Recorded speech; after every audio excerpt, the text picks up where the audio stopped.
नमस्कार शेतकरी मित्रांनो, जय जवान जय किसान। सध्या मागच्या 15 दिवसापासून डाळिंबाचे बाजारभाव खाली येत होते, परंतु आज शनिवार, उद्या रविवार, सोमवारपासून कदाचित मार्केट थोडंसं वाढेल। त्याचं कारण म्हणजे बाजारात डाळिंबाला परत एकदा मागणी चालू झालेली आहे। काही ठिकाणी श्रावण चालू होणार आहे, तर आता नवीन सण म्हणजे ह्या महिन्यातील जे सण पावन चालू होतात याच्यामुळे डाळिंबाला चांगली मागणी होणार आहे, डाळिंबाला उठाव होणार आहे।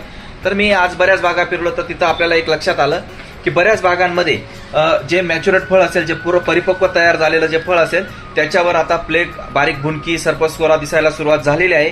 माझी शेतकरी मित्रांना एकच विनंती राहील की ज्याचे माल तयार आहेत त्याने कुठल्याही प्रकारचा थांबण्याचा निर्णय घेऊ नका। आजही चांगल्या मालाला चांगलेच बाजारभाव आहेत। आपले माल खराब करून विकू नका, आणि खराब झालेले माल जेव्हा मार्केटमध्ये जातात, ज्यांचे चांगले माल असतात त्यांना देखील रेट मिळत नाही। सर्व आपण गर्दी करून घेतो, खराब मालांमुळेच आपले रेट पडलेले आहेत। तर ज्यांचे माल तयार असतील त्यांनी 100% माल द्यायला हरकत नाहीये। ज्यांचे बिस्किट कलरमध्ये असतील त्यांनीच थांबा फक्त, आणि गर्दी करू नका।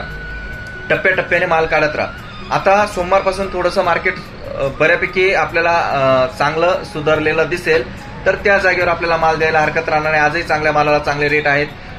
नियर अबाउट 75 पासून तर 110-120 पर्यंत कटिंग चालू आहे। आपला माल जसा असेल त्या पद्धतीने आपण कटिंग करायला हरकत नाही। जे माल थांबण्यासारखे असतील तेच थांबवा, ज्यांच्यावर डाग दिसत असेल ते थांबवू नका, माल देऊन टाका आणि पैसा करून घ्या। इथून पुढे डाळिंबाला 100% ऑगस्ट नंतर म्हणजे सप्टेंबर महिन्यात रेट चांगले राहतील, तोपर्यंत आपल्या माल राहणार नाहीत। जे माल आहेत ते तयार झालेले माल काढून टाका। धन्यवाद। जय जवान जय किसान।